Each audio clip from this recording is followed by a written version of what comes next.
Well, welcome back to Blakeney and Gardener's Cottage. We've come over this afternoon to check over the garden and prep the house for the next let that's going in this weekend. Got an absolutely beautiful, if cold, winter's morning here. It's been -1 driving over this morning, but with beautiful clear blue skies. And we're hoping to enjoy some of Blakeney down at the quay this morning a little later, but we're going to have a look around the garden and show you what's happening here in the depths of winter this year. We've managed to keep these and seed these around the garden at Blakeney for, well, decades now. They do very, very well and give us this lovely lime green flush of very early flowers already coming up. Also got some polyanthus here.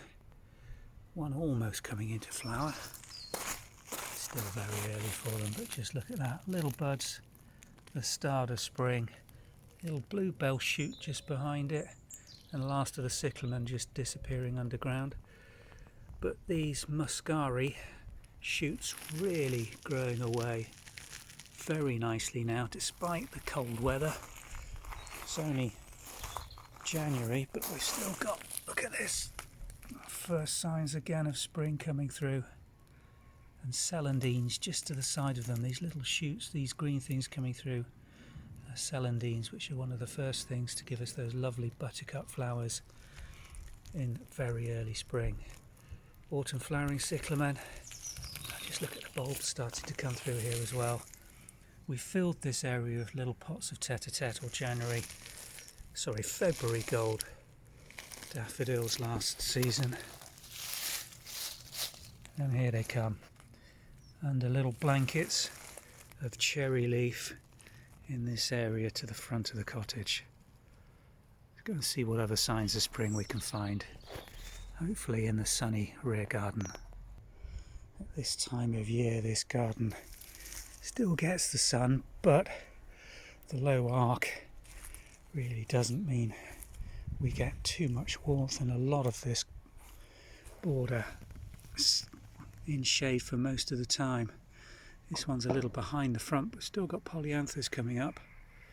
Giant snowflakes have been here for 20 years. Lovely big clumps. Give beautiful sprays of snowdrop-like flowers, but on the scale of daffodils. They really are worth growing. Give you this lovely upright dark emerald green foliage as well at this time of year. Architecturally, they can be one of the first things to start showing, way ahead of the normal narcissi and daffodils. And this border now done its thing. Last September and October, these are the cyclamen leaves still dying away. We need to clear all this up so that they're not overshadowed by some of the more vigorous annuals, and particularly this plant. I think it's called Good King Henry or Good King John or St John's wort.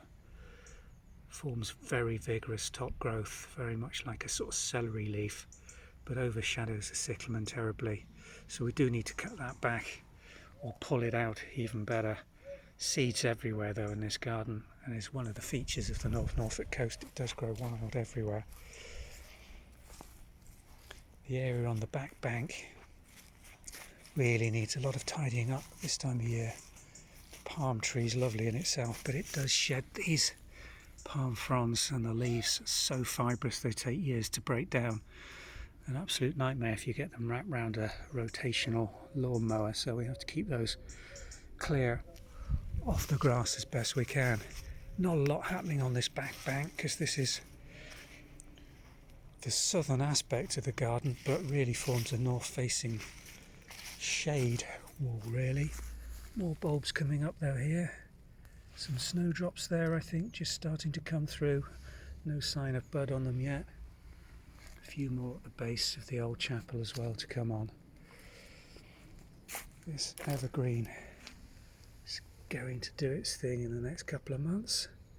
Buds starting to break on that. They should be quite nice lime green foliage when it does come on.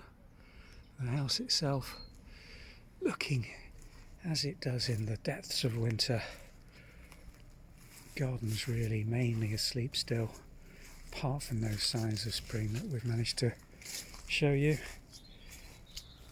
Back of the house, the rosemary starting to grow away despite the temperatures. This really is very vigorous, and you can see the little buds coming through here. It flowers fantastically, this, and as you brush past it, gives that lovely rosemary scent.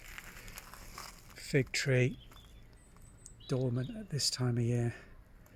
Few little rose buds, as we showed you last week, still just trying to come into flower in the patio area on the rear of the cottage. All just waiting for a bit of warmth so people can get out here and enjoy it later in the season.